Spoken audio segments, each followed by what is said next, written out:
네, 오후장 들어서도 계속해서 시장 하방 변동성을 키우고 있습니다. 랭킹쇼 종목 탑10으로 종목 중심으로 또 시장 전략 함께 세워보도록 하겠습니다. 오늘은 와우대 전태진 파트너 리워드 홀딩스 김성훈 이사와 함께할게요. 안녕하세요. 안녕하세요. 네, 오늘은 랭킹쇼 종목 탑10 시작하기에 앞서서 시장 대응 포인트 잠깐 짚고 넘어가도록 하겠습니다. 최근 이스라엘 하마스 전쟁 리스크와 함께 미국 연준의 긴축 장기와 함께 우리 시장 극심한 변동성 또 불안한 흐름 이어가고 있습니다. 과연 우리 투자자들 어떻게 대응해야 될지 궁금한데요. 사실 이런 변동성이 큰 시장 속에서는 또 투자 전략도 중요하지만은 어떤 리스크를 또 피해야 되고 유념해야 될지가 또 중요한 상황인 것 같습니다. 먼저 김성훈 이사님 좀 체크 포인트 어떤 걸 짚고 넘어가면 좋을까요? 네, 일단은 이제 금리에 대한 부분들이 가장 큰 것 같습니다. 2007년 이후로 미국 국채 10년물 금리가 현재 거의 5%를 한번 찍을 것이다라는 것이 거의 기정사실화되어 가고 있고요. 그러다 보니까 어제 같은 경우는 제약바이오 섹터가 좀 밀렸고 오늘은 제약바이오 섹터뿐만이 아니라 변압기, 조선 등등 섹터를 가리지 않고 현재 밀리는 모습들이 나타나고 있습니다. 여기에 더해서 이스라엘 전쟁도 안 좋은 뉴스보다는 안 좋은 뉴스가 지속적으로 나오다 보니까 투심을 더욱더 악화시키는 하나의 요인으로 작용을 하고 있습니다. 그러다 보니까 펀더멘탈과 상관없이 일단 피하고자 하는 심리가 작용을 하고 있고요. 그리고 시세가 매도가 매도를 부르는 모습이 나오고 있죠. 바로 투매입니다. 시세와는 상관없이 그리고 펀더멘탈과 상관없이 시세가 밀리다 보니까 공포 때문에 일단은 팔고 보자는 어떤 그런 심리가 확산이 되어 가고 있는 상황이죠. 중요한 것은 일단은 기술적으로만 놓고 본다라면은 이 ADR 지표를 저는 상당히 중요하게 보는데요. 우리 시장도 작년 같은 경우 2022년 10월과 1월달에 ADR 지표가 약 70 언더로 내려갔을 때 저점을 잡았었던 그런 경험이 있는데요. 이번에도 현재 지금 70 언더 수준에서 거래가 되고 있습니다. 그 얘기는 뭐냐면은 여기서 한 번 더 밀린다고 하더라도 결국 과매도를 지나고 있다라고 봐야 될 것 같고요. 그리고 주봉상 RSI 지표, 즉 상대 강도 지수 역시도 여기서 한 번 더 밀리게 되면은 매도가 아니라 매수해서 그냥 가져가는 것이 오히려 큰 어떤 수익을 기대할 수 있는 구간으로 들어갔다라고 보고 본다라면은 지금 구간 여러분들이 공포에 질려서 매도를 한 것보다는 내년 어떤 기업들이 영업이익이 늘어나고 증익이 되는 건지를 좀 찬찬히 살펴보시면서 좀 한 발 물러서서 좀 더 추가 매수를 노려보는 그런 어떤 자세가 필요하지 않을까 생각하고 있습니다. 전태진 파트너께서는 좀 어떤 체크 포인트를 짚어주실 건가요? 일단 저는 지금 시장을 가장 짓누르고 있는 포인트 중에 하나가 바로 이 중동 분쟁, 지정학적 리스크라고 생각이 되는데요. 러시아 우크라이나 전쟁 이후에 이 중동 전쟁까지 일어나면서 지금 투심이 많이 위축되어 있습니다. 지금 결국에 지금 중요한 게 이게 확전이 될 거냐 안 될 거냐의 그 우려 때문에 지금 시장이 좀 더 많이 움직이고 있는데 물론 사우디나 이란이 확전에 참여할 거라고는 생각되지 않습니다만 최근에 그 가자지구 병원 공습에 그 관련된 이야기를 보면 어쨌든 이스라엘 쪽 소행은 아닌 걸로 나와지고 있고 그다음에 이제 하마스 쪽 혹은 다른 무장단체 쪽이란 그 소행으로 나오기 때문에 그 부분에 있어서 만약에 다른 무장단체가 참여가 된 거라면 그에 따른 확전에 따른 좀 장기화는 좀 지속이 되지 않을까라고 생각을 하고 있고요. 그에 따른 장기화로 이제 유가 상승이라든지 달러 강세 그리고 광물 금 가격이라든지 안전자산들이 오르게 되면 투심이 좀 위축이 될 것이고 그러면 이에 따라서 이제 인플레이션 우려가 또 다시 불거지게 되면서 연준에서 또 긴축 기조를 한번 더 이야기할 수 있기 때문에 이 두 개의 부분을 좀 같이 봐야 된다고 생각을 하고 여기에 번외로 또 미중 간 갈등이 일어나면서 이제 반도체뿐만이 아니고 이 광물 쪽으로도 중국이 복수 카드를 만질 수 있기 때문에 굉장히 변동성 장세가 지속되고 이제 개별 테마주 장세가 좀 더 지속이 될 거라고 보여지고 있어서 일단 개인 투자자분들이 좋아하는 종목, 자기가 사랑에 빠진 종목에 좀 오래 가져가시기보다는 좀 단타 단기 위주의 포트로 구성을 하시거나 아니면 현금 비중을 좀 늘리셔가지고 일단은 떨어진 종목들을 좀 매수할 수 있는 기회로 삼으셨으면 좋겠습니다. 네, 두 분 다 공통적으로 투매에 동참하기보다는 오히려 저점을 잡아가는 구간에서 잘 보유를 하면서 좀 관리를 해 나가자, 좀 버텨보자라는 의견들을 주셨습니다. 오늘도 개별 테마라든지 이슈 그리고 그 안에서도 잘 버텨내는 종목들이 있습니다. 종목 중심으로 시장에 대한 대응 전략 세워보도록 하겠습니다.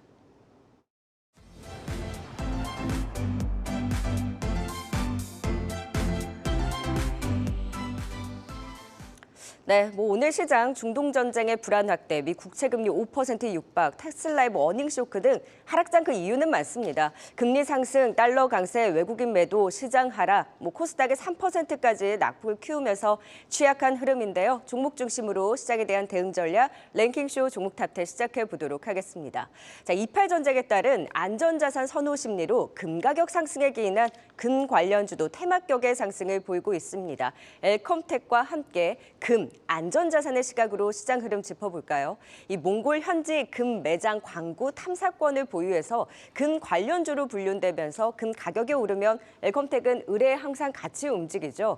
뉴욕 상품거래소에서 올해 12월물 금 선물 가격이 온스당 1,968달러 선, 지난 8월 이후 최고 수준까지 올라섰습니다.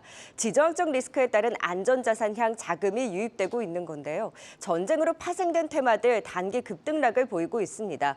전쟁 여파로 방산, 브롬 테마, 해운주들이 들썩이고 오늘은 또 드론, 금 관련주들까지 움직이고 있는데요. 이 현상에 대해서 짚어보도록 하죠. 또 최근 상승률 상위를 보면 개별 이슈 테마주들만 의미 없이 들쑥날쑥한데 그 안에서 전액 관련주들이 속속 눈에 띄었습니다. 솔브랜 홀딩스, 엔캠, 동화기업 등 약세장에서 빨간불이 유독 두드러졌는데요. 엔캠으로 살펴볼까요? 중국 공장 2기 준공에 나서고 있고 또 북미 증설도 순항 중에 있습니다. 연간 40만 톤 이상의 전액 생산 능력을 확보해 나가고 있는 상황인데요. 미국을 비롯해 중국, 유럽 등 주요 거점이 확충되는 2025년에는 이 탄탄한 글로벌 공급 체계를 기반으로 해서 연간 약 3조 6천억 원의 매출을 목표로 하고 있습니다. 글로벌 3위 기업으로 도약하겠다라는 포부를 밝히기도 했는데요. 특히 북미 시장 생산 능력 확충에 집중을 하면서 내년 말까지는 20만 톤 규모로 총 늘릴 계획이고요. 글로벌 완성차 업체에 직접 공급하기도 하고 또 LG 엔솔 북미 시장 확장에 따른 엔캠이 또 협력하면서 동반 성장 기대되고 있습니다. 또 최근에 인도네시아 전액 생산 공장 착공에 나서면서 향후 현대차, LG 엔솔 합작법인에 지원 사격을 할 예정인데요. 자체적인 내용은 이렇습니다. 고개를 드는 주가 흐름, 전액 관련주들 그 의미를 부여할 수 있을지 엔캠으로 자세하게 체크해 보도록 하겠습니다. 자, 이어서 오늘장 종목. 역시 테마주인데요. 퍼스텍의 8입니다. 이 중동에서 반미 전서가 고조가 되면서 이 주 이라크 미군 기지가 드론 공격을 받는 사건이 발생했고 이 주변국으로 확전되는 거 아니냐 하는 우려까지 키우고 있습니다. 때문에 드론 테마도 움직이는데요. 드론 개발 자회사를 두고 있는 퍼스텍을 비롯한 JC현 시스템, PC 디렉트, 베셀 등이 지금 상승하고 있고요. 여기에 또 오늘부터 모빌리티 혁신법이 시행되는 이슈까지 더해졌습니다. 특히 드론 관련 규제 샌드박스 신청을 받는 등 규제 완화에 따른 혁신 가속화될 것으로 기대가 되고 있습니다. 퍼스텍은 드론 UAM뿐만 아니라 방위산업 사업을 또 영위하는 만큼 방산 드론 테마로 엮이면서 지금 전쟁 관련주 내에서도 탄력적으로 움직임을 가져가고 있습니다. 얼마나 더 이 테마로 움직일 것인지 같이 또 살펴보도록 하겠습니다. 10위부터 8위까지 오늘장 종목들 쭉 짚어봤습니다. 그에 따른 시장 전략도 이어가 볼까요? 네, 10위는 이 금 관련주로 분류되고 있는 엘컴텍입니다. 이 10월 들어서 좋은 흐름 보이고 있습니다. 금값도 한 달 사이에 이제 최고 수준에 다다르면서 엘컴텍 또한 좋은 흐름 보고 있는데 이 테마주로 접근을 해야 될까요? 아니면 조금 더 관심을 가져봐도 좋을까요? 전태진 파트너님. 네, 저는 이거 엘컴텍이라는 종목은 테마성 흐름을 보이기 때문에 테마적으로 가져가야 된다라고 좀 말씀을 드리고 싶습니다. 일단 이 엘컴텍의 주요 사업은 핸드폰용 카메라 모듈용 렌즈 그리고 LED 조명 및 인가공 사업으로 구성되어 있는데 아까 말씀하신 것처럼 몽골 지역에서 3개의 탐사권을 확보하면서 광산 개발 사업도 진행 중에 있어서 이 금 관련주로 엮이고 있어요. 최근에 유가 상승을 하면서 유가 관련된 종목들이 급등을 좀 보이고 있습니다. 그리고 방산주도 마찬가지고 이 엘컴텍도 지금 금 가격이 상승을 하면서 좀 시세를 보여주고 있기 때문에 중요한 건 이 중동 전쟁 우려에 대한 그 확산 부분이거든요. 그런 우려에 대한 그 심리적으로 투심이 위축이 되면서 이 유가 상승이라든지 금 가격이 올라가면서 지금 이 관련된 종목들이 수혜를 받고 있습니다. 다만 이게 지금 바이든 대통령이 지금 이스라엘을 방문한 상태에서 인도적 지원도 이야기를 하고 있고 그리고 어쨌든 이스라엘 소행이 아닌 것으로 판단이 되어지고 있기 때문에 어쩌면 바이든 대통령 외교에 좀 더 긍정적인 부분으로 작용을 할 수 있겠습니다만 어쨌든 그 요르단행은 취소가 됐기 때문에 불확실성이 여전히 남아 있어요. 그래서 그 전쟁 상황, 이 전쟁이 어떻게 진행이 되는지 여부에 따라서 이 종목은 더 시세를 줄지 아니면 그 테마가 꺾여서 흘러내릴지가 결정이 될 것 같고, 지금 가격대를 보게 된다면 1,530원대 가격대를 지지를 해준다라고 한다면 충분히 시세가 다시 나와줄 수 있기 때문에 손절가는 1,530원 정도로 잡으시고 1차 목표가는 1,830원 잡고 공략을 해보시는 게 좋을 것 같습니다. 네, 전쟁으로 뭐 시장이 흔들릴 때 오히려 안전자산과 관련되는 엘컴텍은 이런 단기적인 테마로 움직일 여지가 있는 만큼 테마 안에서의 대응 전략도 말씀을 주셨습니다.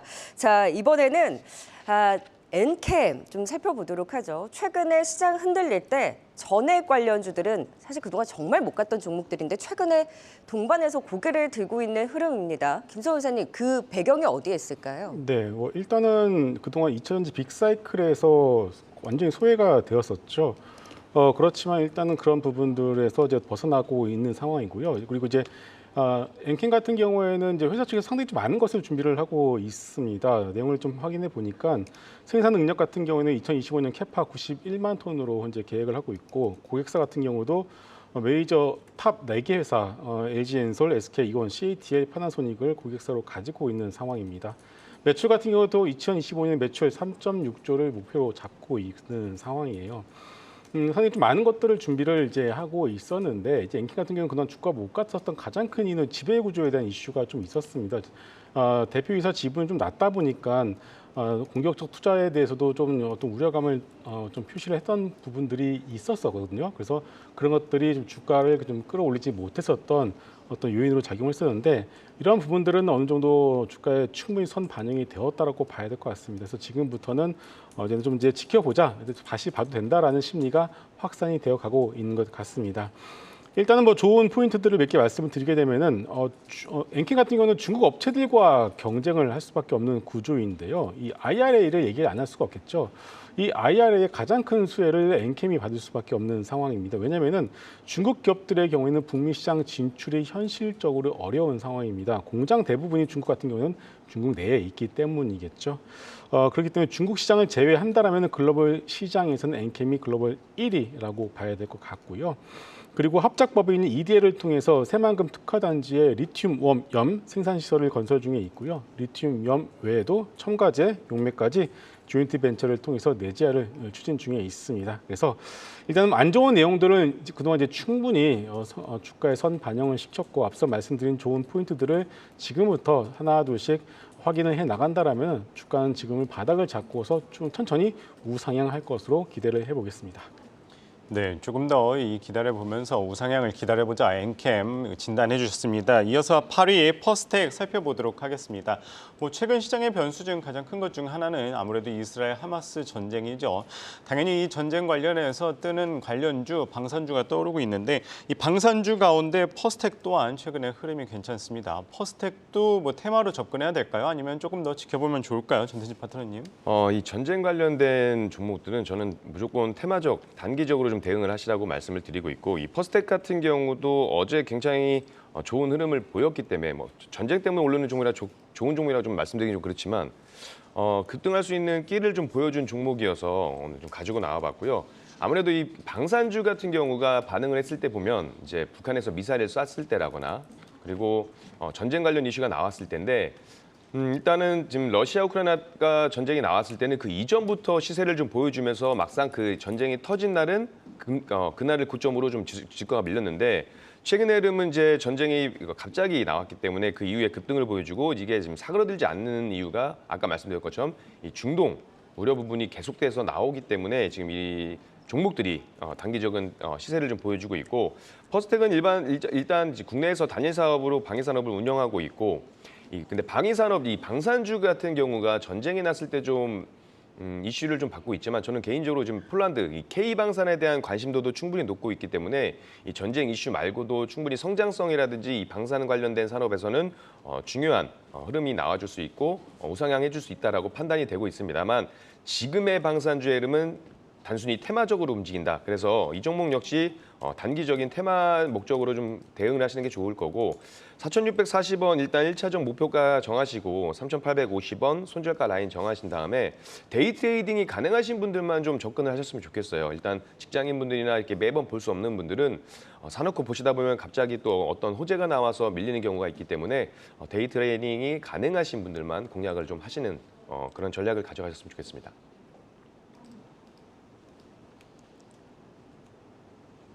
네, 뭐 8위 퍼스텍까지 살펴봤습니다. 그러면은 이어서 특징주 이 시간 특징주 한번 살펴보도록 하겠습니다. 네, 이 시각 특징주 살펴보겠습니다. 이 제약바이오주들 어제 동반 급락을 보였었지만 오늘은 그나마 진정된 분위기가 나타나고 있습니다. 그중 레고캠바이오는 월드 ADC 어워드에서 최고상을 수상했다고 밝히면서 이 상승 전환에 성공했는데요.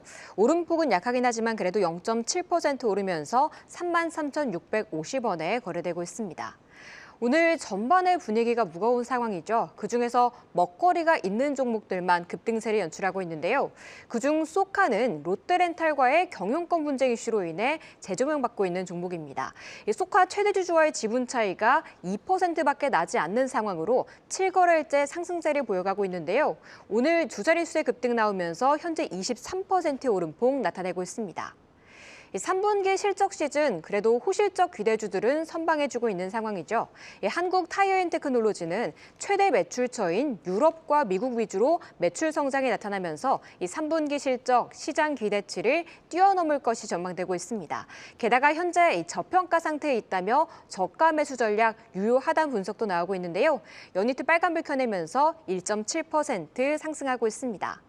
또 오늘 경기 방어주 안에서 음식료주 몇몇도 빨간불을 켜내고 있습니다. 그중 삼양식품은 국내외 불닭볶음면의 수요가 꾸준히 증가하는 가운데 3분기에도 큰 폭의 이익 성장이 전망되고 있는데요. 목표가 상향 리포트와 함께 기관 매수가 이어지는 가운데 오늘 3거래일 만에 반등하고 있습니다. 그래도 빨간불 지켜내면서 0.6% 오르고 있습니다. 지금까지 이 시각 특징주 알아봤습니다.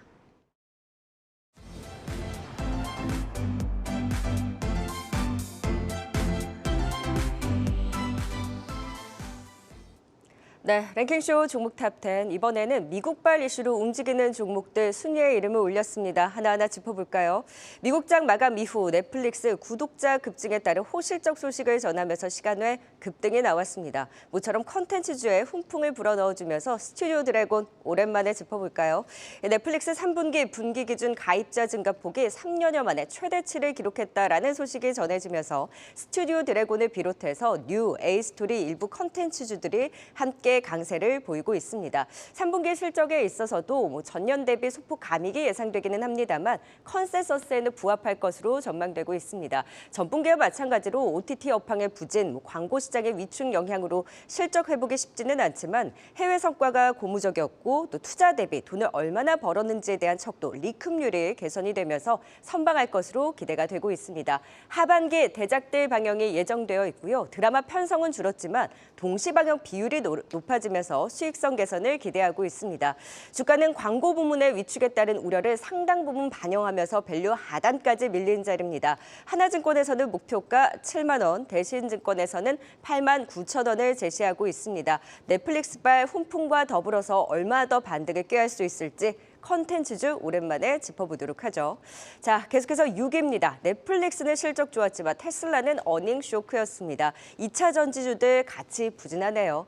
테슬라 가격이나 정책에도 불구하고 고금리와 전기차 전방산업 수요 둔화 여파에 실적 악화가 나오면서 2차 전지주 투심이 위축되고 있는 상황입니다. 그러면서 코스닥 시장 낙폭이 더 깊게 자리하고 있는 상황인데요. 오늘 또 포스코 홀딩스에 대해서 부정적인 리포트까지 나왔습니다. 키움증권에서 3분기 실적이 부진할 것이다. 2차 전지 소재 사업은 중장기적인 관점에서 접근이 필요하다면서 목표가를 59만 원으로 하향 조정했습니다. 외국인 기관은 매도, 개인은 매수하면서 이 수급은 계속해서 좀 엇갈리고 있고 주가도 계속 밀리고 있습니다. 판가 하락에 따른 실적 부진, 또 경쟁 심화, 수요 둔화, 타개가 쉽지 않을 것이다라는 전기차, 2차 전지 전반의 보수적인 분석들이 나오고 있는데 이와 또 상충하게 고점에서 빠질 만큼 빠졌다라는 의견 또한 제시되고 있습니다. 에코프로 장중 또 80만 원에 이탈하는 등 시장 하락, 실적 악화와 맞물려서 부침이 계속되고 있습니다. 2차 전지가 버텨야 시장도 중심을 잡을 텐데요. 대응 전략 함께 짚어보도록 하겠습니다. 자, 먼저 컨텐츠 스튜디오 드래곤부터 진단 들어보도록 하죠. 모처럼 넷플릭스가 또 호실적을 보여줬고 컨텐츠주들은 정말 그동안 많이 소외가 되어 있었는데 그래도 동반 힘을 내주고 있습니다. 스튜디오 드래곤에 대한 기대는 어느 정도 갖고 계세요? 그렇게 큰 기대를 가지지가 못할 것 같습니다. 왜냐면은 일단 뭐 여러분들 최근에 무빙이라는 드라마를 보셨는지 모르겠습니다. 디즈니 플러스에서 했고요. 저도 참 재밌게 봤었고요. 그 전에는 더 글로리라는 드라마가 있었죠. 마치 정말 재밌게 봤었습니다. 그러다 보니까 미드를 거의 잘 안 보는 것 같습니다. 그만큼 우리나라 드라마 제작사들이 만들어내는 드라마의 어떤 역량이나 수준 자체가 정말 많이 올라왔다라고 생각을 합니다. 그런데 드라마가 흥행을 해도 콘텐츠 제작사의 주가는 전혀 움직이지를 못하고 있습니다. 얼마 전에 이제 무빙 제작사 뉴인데요. 무빙이 흥행을 하더라도 뉴의 주가는 오히려 밀리는 그런 모습을 보여줬죠. 더 글로리 당시에도 스튜디오 드래곤 마찬가지로 주가가 움직이지 못했습니다. 결국 이유는 단 하나, 실적 때문입니다. 콘텐츠의 성공이 실적을 보장해주지 않기 때문이죠. 재벌집 막내 아들이라는 드라마가 있었습니다. 엄청난 흥행을 했었죠. 드라마 제작사가 레몽레인인데 당시 잠깐 실적이 흑자 전환했습니다만 이내 다시 적자로 돌아섰습니다. 드라마 제작 환경이 나아졌습니다만 결국 OTT 업체로부터 제작비와 일부 마진을 보장을 받고 현재 드라마 제작을 하고 있고요. IP를 넘기는 제작 구조로 현재 진행이 되고 있습니다.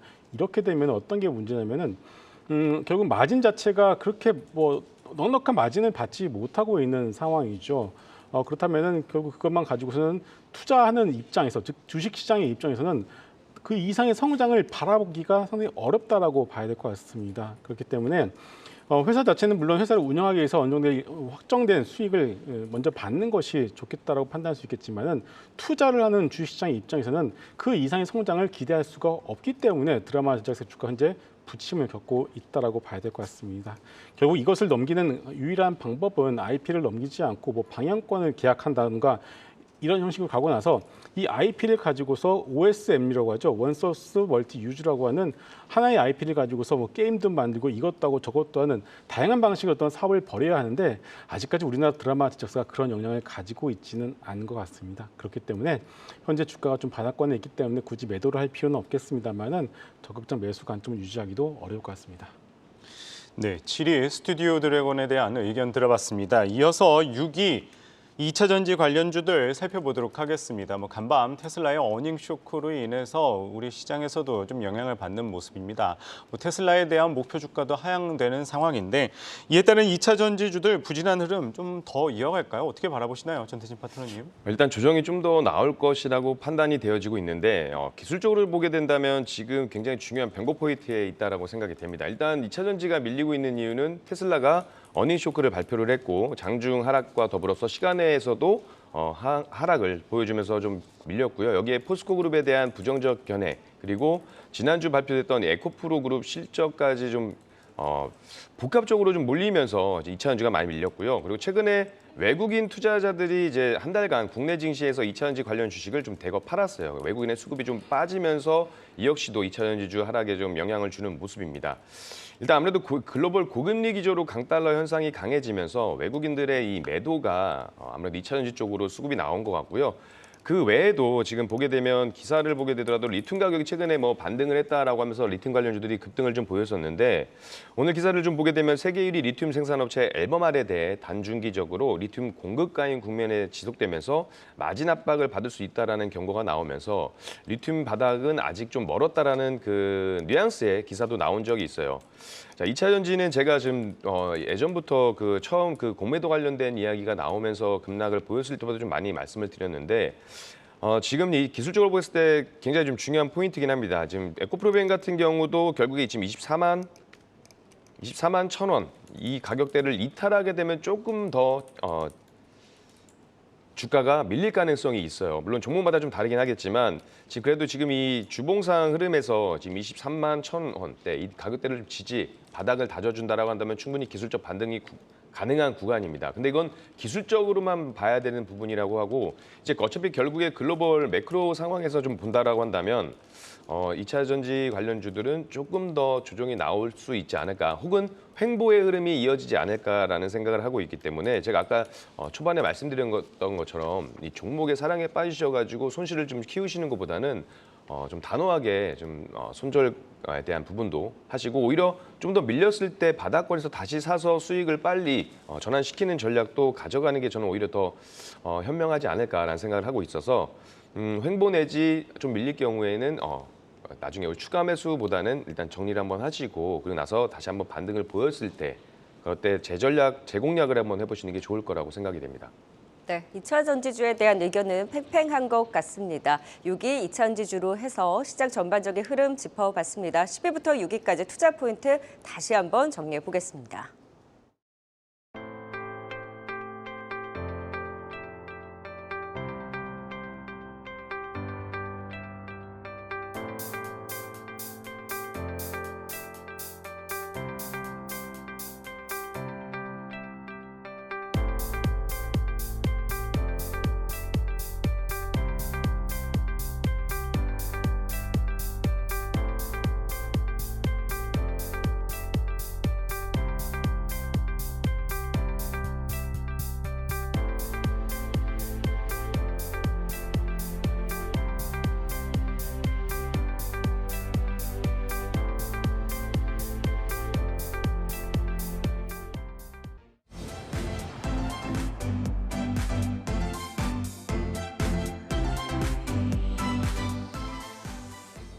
참 대응이 쉽지 않은 시장입니다. 하락장 속에서도 이 와중에 52주 신고가를 경신하는 종목이 있는데요. 바로 오늘장의 종목 5위 살펴봅니다.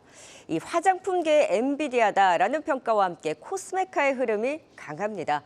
미국 주문량 증가로 3분기 역대 최대 실적 기대되고 있습니다. 올리브 영향, 매출 등 내수 판매도 견조하고 해외 고객사 수출 물량 증가로 선방할 것으로 전망이 되고 있습니다. 신규 거래선 유치와 더불어서 부진했던 중국 공장 철수에 따른 영업 외 비용 제거로 주가 추가로 상향 조절될 가능성이 있다라면서 메리츠증권에서는 적극 매수에 목표가를 또 47,000원으로 상향 조정했습니다. 3분기 영업이익 전망치 89억 원, 메리츠에서는 120억 원까지 내다보고 있고요. 전년 대비 300% 넘는 급증을 전망하고 있는 겁니다. 한 달 만에 추정치 13% 증가가 되면서 호실적 기대를 키우고 있는 코스메카 코리아 10월 들어서 다시 한번 강한 탄력을 가져가고 있습니다.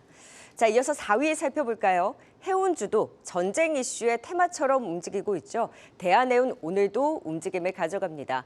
이 중동 전쟁 격화에 따른 대비로 또 해수부가 대체 항만 확보 소식을 전하면서 이 해운주도 테마를 형성하고 전일부터 급등세가 나오고 있습니다. 대한해운이 전일 9% 상승 이후에 오늘도 추가 상승 중입니다. 전쟁 확전 가능성에 석유의 주요 운송로인 호르무즈 해협이 만약 봉쇄가 된다면 원유 가격 상승뿐만 아니라 운임료 상승 가능성까지 불거지고 있는 건데요. 국적선사에 단기적으로 미친 영향은 제한적으로 보고 있긴 합니다만 향후 호르무즈 해협까지 전쟁 영향력이 확대가 된다면 해운주들 계속해서 이 전쟁 이슈에 좌우되면서 움직일 여지가 있습니다. 여기도 변동성을 염두에 둬야 되겠죠. 대한해운 그리고 앞으로의 추가 상승과 함께 테마격에 대한 움직임 짚어보도록 하겠습니다. 자, 이어서 3위입니다. 모든 증권사들이 다 긍정적인 전망을 내놨던 유한양행. 기대가 너무 컸던 걸까요? 이 변동성을 키울 때 기회일지 아니면 리스크 관리가 필요할지 어려워졌습니다. 렉나자 리브리반트의 유효성을 평가하는 마리포사 임상 3상 결과가 유럽종양학회 에스모 초록을 통해 공개가 됐는데 임상 결과는 성공적이었으나 기대했던 데이터에는 미치지 못했다며 주가 17% 급락으로 전일 하루 만에 시총 약 1조가 사라졌습니다. 하락의 핵심 요지는 무진행 생존 기간, 이 PFS가 23.7개월로 나타났는데 이것이 경쟁사 타그리소 단독요법이 기록한 16.6개월 대비로는 높았고 임상 결과가 성공적이었던 것은 맞지만 PFS가 30개월을 넘거나 타그리소를 압살할 수준의 데이터를 원했던 기대치 대비로는 아쉬운 데이터라며 실망 매물이 출회된 겁니다. 키움증권에서는 승패를 자신하기 어렵다고 판단하면서 목표가 하향하긴 했지만 OS 데이터에 대한 기대는 유효하다라고 내놨는데요. 이 PFS 수치만으로 단편적으로 해석하기보다는 전체 생존율, 이 OS 데이터가 중요하다. 이를 지켜보자라는 의견 제기되고 있고요. 또한 향후 얀센의 병역요법에 대한 미국, 유럽에서의 폐암 1차 치료제로 허가 신청 계획을 발표하는 등 향후 적극적인 판매 전략을 더 눈여겨보자라는 시각도 나오고 있습니다. 다행히 유한양의 오늘 하락은 멈춘 모습인데요. 어떻게 대응을 해야 될지 같이 짚어보도록 하겠습니다. 자, 5위부터 3위까지 먼저 살펴봤습니다. 진단 전략 이어가 볼까요? 네, 5위는 코스메카 코리아입니다. 이 최근에 안 좋은 시장 속에서도 상당히 홀로 좋은 흐름 이어가고 있는데요. 이 오늘은 또 화장주 중에서도 가장 또 좋은 흐름 보이고 있는 코스메카 코리아입니다. 증권사 상향 목표가 상향 리포트도 나오고 있는 상황인데 추가 상승 좀 어디까지 이어질 것으로 보시나요, 김성훈 이사님? 네, 지금 잘 버티던 섹터마저 다 지금 조정이 나고 있는 와중에 유일하게 혼자 남아있는 섹터 중에 하나가 화장품인 것 같습니다. 역시나 코스메카 코리아 오늘 52 신고가를 기록을 하고 있는데요. 내용을 놓고 보면은 안 좋은 게 없습니다. 일단은 고가 브랜드 비중이 증가를 하면서 소위 판가죠. 단가가 증가를 하고 있고요. 고객사 및 품목 다변화가 되면서 즉 수량이 늘어나고 있습니다. 그리고 이제 해외법인 비용이 이제 축소가 되면서 C라고 하죠. 이 코스트가 줄어들고 있기 때문에 P는 올라가고 Q는 늘어나고 C는 줄어들고 있는 가장 이상적인 형태의 현재 사업 구조를 현재 진행을 하고 있습니다. 여기에 더해서 미국 같은 경우는 OTC에 대한 기술력 기반으로 해서 선케어 제품에 대한 어떤 출하량이 현재 늘어나고 있는 상황이고요. 내년 영업이익이 560억으로 올해 대비해서 약 23% 증가를 할 것으로 전망을 하고 있습니다. 여기에 더해서 미국뿐만이 아니라 중국 쪽에서도 색조에 대한 부분에서 상당히 좀 좋은 어떤 반응을 좀 가지고 오고 있기 때문에 현재 ODM 4개 회사 중에서 유일하게 판가가 증가하는 회사라고 볼 수가 있겠고요. 실적만 놓고 봤을 때 현재 내년 실적 기준으로 PER 퍼가 13배로서 화장품 평균 업종 15배 대비해서 훨씬 싸다라고 봐야 될 것 같습니다. 그래서 다른 업종 대비해서 잘 버티고 있는 것 같습니다. 현재 목표가 5만 원으로 여러분들이 가지고 계신 분들의 경우에는 시장이 조금 흔들리고 있습니다만은 보통 이렇게 시장이 흔들릴 때 잘 버티는 종목들이 시장이 저점을 찍고 돌아설 때 더 강하게 가는 경우가 더 많기 때문에 코스메카 코리아는 우리가 좀 관심 있게 봐야 될 것 같습니다. 네, 코스메카 코리아는 여전히 긍정적인 시각으로 말씀해 주신 대로 오늘 좋은 섹터들도 시장 하락의 가시도 변동성을 확대하는데 유일하게 또 화장품 섹터는 잘 버텨내주고 있는 흐름이 좀 고무적으로 나타나고 있습니다. 자, 이번에는 4위 대한해운도 살펴볼까요? 전태진 파트는 이제 해운주마저 테마로 움직이고 있습니다. 시총작은 해운주 중심으로 또 변동성을 더 키우고 있는 상황인데요. 이것도 이제 전쟁 테마가 가면 움직이는 건 거잖아요. 그렇죠. 이 종목도 역시 지금 테마성으로 움직이고 있는데 대한해운은 제가 좀 전쟁 부분을 좀 나머지 부분을 좀 먼저 말씀드리면 대한해운이 발틱은임 지수가 회복이 좀 지연되는 사이에 벌크선의 부진을 이 LNG선이 좀 빠르게 커버를 해주면서 이익이 빠르게 성장을 했지만 이게 주가에 반영이 좀 안 되고 있어요. 그런 부분이 있고 대한해운이 스팟 영업 비중이 좀 제한적이기 때문에 벌크 시황이 예상보다 안 좋을 때 더 부각되는 선사고 2분기 그 전체 해운 매출률을 보게 되면 스팟 비중이 29%밖에 안 됩니다. 그리고 나머지 71%에서 이제 LNG 부분이 절반에 가까운 30%를 책임지고 있기 때문에 이 BDI 발틱은임 지수의 민감도가 좀 낮아지고 있어요. 그래서 벌크 스팟 비중이 낮은 대한해운이 이 LNG 선에서 이익 성장을 견인할 것이라고 보여지고 있습니다. 현재 대한해운이 가스공사와 쉘 전용선을 총 16척 운영하고 있고 3분기 중으로 이제 2척이 더 추가될 예정이라서 LNG 부분 영업이익은 전년 대비 90% 급증할 것으로 보여지고 있어 방어주로서는 투자 매력이 좀 좋다라고 생각이 됩니다만 아무래도 중국의 경기 침체에 대해서도 이 업황이 좀 민감하다 보니까 근데 저는 개인적으로 중국이 경기 부양책을 한 번 더 시행을 하지 않을까라는 이런 좀 긍정적인 기대만을 가지고 있어서 해운 쪽도 좀 좋은 흐름이 나와줄 거라고 생각이 됩니다. 다만 그런 그 경기 부양책이 나온다고 해서 이 해운 산업이 빠르게 돌아서는 모습은 안 나올 거라고 보여지고 있어요. 여전히 좀 어려운 그런 흐름이 좀 이어질 것이라고 보고 있고 다만 지금 대한해운 같은 이 해운주들은 지금 현재 이 아까 말씀드린 것처럼 중동 전쟁 이 우려로 움직임을 보이고 있기 때문에 대한해운 역시 이 종목 자체도 좀 테마성 움직임이라서 단기적인 흐름, 이 이슈에 따른 움직임으로 좀 보셔야 될 것 같고 목표가는 2,195원 잡으시고 손절가는 1,830원 잡으시고 대응을 하시면 좋을 것 같습니다. 네, 4위 대한해운까지 살펴봤습니다. 이어서 3위 진단해 보도록 하겠습니다. 유한양행입니다. 이 냉라자 병역요법 임상 결과 시장의 기대에 못 미치면서 조금 하락하는 모습을 보였는데 오늘도 반등에 나서나 했더니만은 다시 윗꼬리를 달고 좀 상승 힘이 부족한 상황입니다. 유한양행 좀 어떻게 바라보면 좋을까요, 김성훈 이사님? 네, 좀 어제 말도 많고 탈도 많은 종목이죠. 일단은 MPFS라고 하는 아마 처음 들어보신 분들도 많았을 것 같습니다. 무진행 생존 기간이라는 이 데이터가 있는데 시장에서 기대를 했던 것은 30개월인데 실제로는 약 23개월로 나왔고 이것이 경쟁사의 제품보다는 30% 정도 개선됐음에도 불구하고 시장에서는 기대치보다 낮기 때문에 팔아야 된다라는 식으로 어제 소위 급락하는 흐름이 나왔습니다. 그런데 회사 측의 IR은 공식 입장은 임상은 성공이다라고 발표를 했고요. 존슨앤존슨 입장 역시도 임상 성공에 대한 어떤 뉘앙스를 펼쳤고 그리고 정상대로 허가 승인 신청을 하겠다라고 발표를 했습니다. 그럼에도 불구하고 주가가 밀렸다라는 것은 저는 이렇게 생각을 합니다. 만약 실패했다라면 하한가를 갔을 겁니다. 성공했기 때문에 저 정도 수준에서 끝났다라고 생각을 합니다. 즉 다시 말해서 그동안 우리나라 주식시장에서 가장 고질적인 문제 중에 하나가 소위 K세론이라고 하는 부분들이 있지 않겠습니까? 그러한 것들이 어제 그냥 나타났다라고 보시면 될 것 같습니다. 결국 게임주들교 네오이즈의 피해 거짓 같은 경우도 비슷한 흐름들이 나왔듯이 어떤 세론에 대한 부분들이 어제 시장 나왔다. 다만 하필이면 그런 때 국채금리가 튀어버렸다라는 것을 본다라면은 결국 세론에 대한 부분들 현재 진행이 되고 있는 것 같습니다. 결국 이제 에스모에서 다음 주 24일이죠. 에스모에서 상세 데이터가 나올 예정인데요. 한번 그 부분들을 확인을 해본다라면은 주가는 좀 더 저점을 잡을 가능성이 높다라고 보여지고 있고요. 제일 중요한 건 이겁니다. 지금 시장이 어려운 상황인데 올해 대비 내년에 크게 증익이 될 만한 섹터와 종목이 어디인지를 지금부터 찾는 과정이 필요할 것 같습니다. 그렇게 놓고 본다라면은 유한양행은 올해보다 내년이 훨씬 더 증익을 기대할 수 있는 몇 안 되는 종목 중에 하나거든요. 그렇다면 지금의 주가 하락은 여러분들이 좀 더 긴 호흡으로 봤을 때 좀 매수의 기회로 삼아보셔도 좋을 것 같습니다. 네, 지금의 주가 하락은 긴 호흡으로 봤을 때 오히려 매수 기회다. 이 유한양행에 대한 진단 들어봤습니다. 이어서 유튜브 채팅창에 또 어떤 의견 올라오고 있는지도 살펴보겠습니다. 오늘 시장이 참 부진한 가운데 많은 분들도 좀 슬픈 댓글이 많았는데요. 첫 번째는 양띠 호선님의 의견입니다. 금리 동결, 외국인들의 국내 주식 매력 더 없어짐이라고 말해주셨습니다. 오늘 한국은행이 기준금리를 또다시 3.5%로 동결했습니다. 이 대외 불확실성이 큰 상황 속에 6차례 연속 동결을 택한 건데요.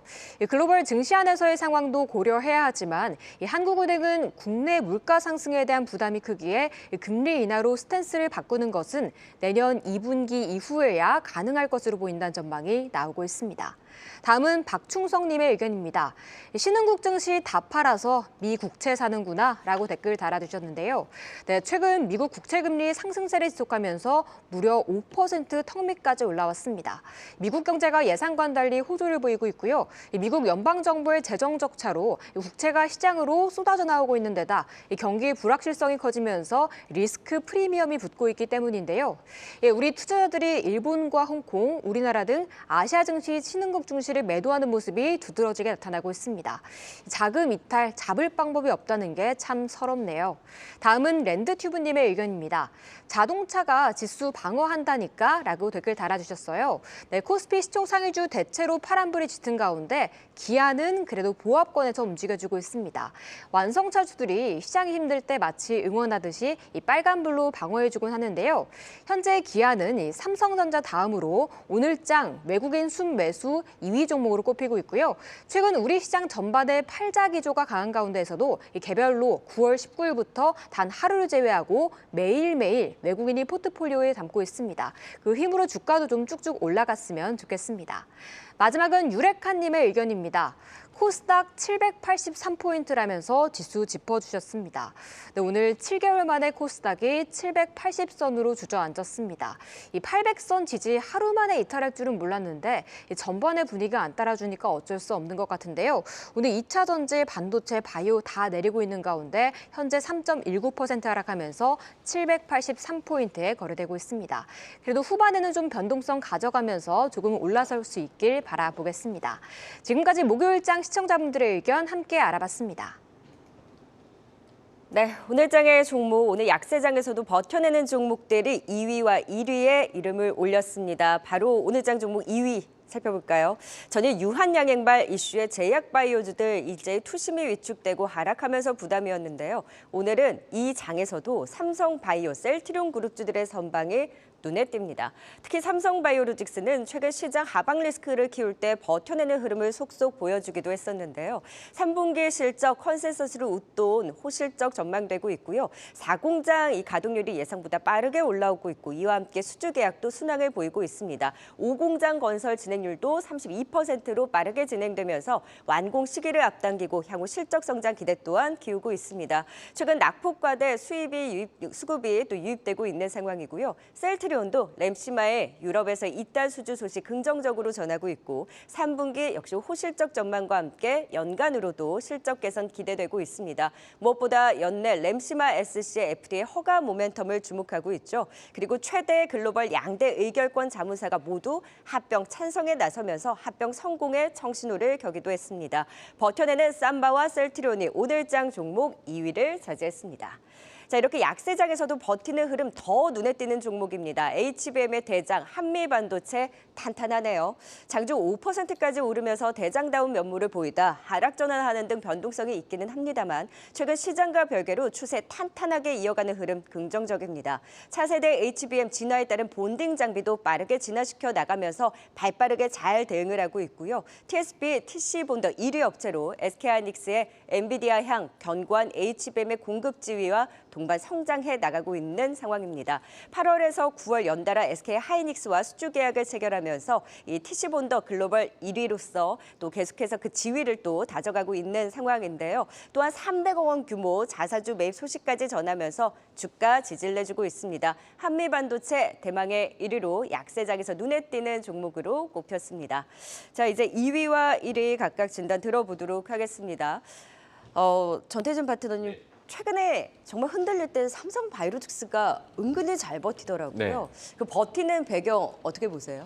무엇보다 이제 최근에 그 전통 제약사라든지 그 국내 바이오 관련된 종목들이 실적 부분이 되게 양호하게 나온다는 이야기가 많이 나왔어요. 그 부분도 역시 그분이 이 실적 대한 그 기대감이 주가에 좀 반영이 된 모습이고 그렇지만 좀 한 가지 아쉬운 점이 있다라고 한다면 오히려 이 그 제약 바이오 중에서도 이 테마성 짙은 종목들 면역암이라든지 뭐 비만, 치매, 뭐 이런 탈모 이런 종목들은 시세가 좀 가파르게 올라와 주고 있는데 비해서 이 바이오 관련된 전통 제약사와 바이오 관련주들은 그렇게 힘을 좀 받지 못하는 모습이었습니다. 이 호실적에도 불구하고 투심이라는 게 어쨌든 그 다른 쪽 테마로 이어지는 모습들이 조금은 아쉬운 그런 모습이었습니다. 그렇지만 삼성바이오로직스하고 셀트리온에 대한 이야기를 좀 하자면 저는 충분히 가지고 계신 분들은 충분히 가져가셔도 된다라고 보고 있습니다. 삼성바이오로직스도 일단 실적 부분도 굉장히 좋고 셀트리온 같은 경우는 가장 중요한 게 이 합병이죠. 합병 이슈에 그 관련해서 소액 주주들이 지금 최근에 그 합병에 대한 찬성 그리고 지원에 대한 그 행동들을 하면서 오히려 합병에 대한 그 청신호가 켜졌다는 의미가 나오고 있어서 저는 이 두 종목은 좀 가지고 계신 분들은 끝까지 좀 가져가셨으면 좋겠다라고 생각을 하고 있습니다. 네, 2위 삼성바이오와 셀트리온 살펴봤습니다. 오늘의 관심주 1위 알아보도록 하겠습니다. 한미반도체입니다. 오늘 장 초반 강한 상승세를 보였다가 오후 들어서 이 하락 전환을 했지만 여전히 그래도 조금 힘을 버텨주고 있는 모습입니다. 오늘 이 외국인과 기관의 매수가 들어오고 있는 상황인데 상승세 좀 더 이어질까요, 김성훈 이사님? 네, 일단은 하이닉스 HBM 개발에 있어서는 없어서는 안 될 업체이죠. 일단 왜 이렇게 주가가 강하냐고 물어보신다면 수급으로 먼저 말씀을 드릴 수 있을 것 같습니다. 이렇게 주가 고점 부근에서 대표이사의 지속되는 고점 매수가 있었고요. 여기에 대해서 자사주 매입을 발표를 했습니다. 그리고 마지막으로 HBM ETF가 이제 발표가 되었는데 여기에 이제 삼성전자 25%, 하이닉스 25%, 그리고 또 한미반도체를 25%도 담기로 했습니다. 그러다 보니까 결국 수급적인 부분들이 현재 주가를 좀 잘 버텨주게 만드는 원동력이다라고 먼저 말씀을 드릴 수 있을 것 같고요. 물론 내용도 너무나 좋죠. 물론 비싸긴 합니다. 전 세계에 상장되어 있는 모든 반도체 장비주 중에서 한미반도체가 제일 비싼 주식입니다. 그럼에도 불구하고 주가 버텨주고 있다는 것은 그만한 이유가 있다라고 생각을 해야 될 것 같고요. 일단은 하이닉스 같은 경우는 HBM 쪽에서는 완전 독보적인 어떤 역할을 하고 있기 때문에 그만큼 한미 반도체 역시도 잘 버텨줄 수밖에 없는 것 같고요. 특히나 이제 내년 같은 경우는 AI가 우리의 생활을 바꿔줄 가능성이 좀 높다라고 생각하고 있습니다. 챗GPT 유료 버전을 쓰신 분들이 얼마나 계신지는 모르겠는데요. 우리가 그동안 써왔던 아이폰의 시리, 구글의 빅스비와는 정말 차원이 다른 경험을 하실 수가 있습니다. 이것이 내년부터 뭐 비전 프로가 됐든 뭐가 됐든 간에 새로운 디바이스와 결합이 된다라면은 아이폰 이후에 새로운 혁신 디바이스가 될 가능성이 높다라고 생각을 하고 있습니다. 그래서 HBM 관련된 종목들은 뭐 밸류에이션을 가지고서 이제 따질 어떤 구간은 아닌 것 같고요. 일단 지금은 성장에 대한 모멘텀을 가지고서 접근을 하실 필요가 있겠습니다. 네, 1위 한미 반도체까지 살펴봤습니다. 5위 코스메카 코리아부터 한미 반도체까지 투자 포인트 다시 한번 보고 오겠습니다.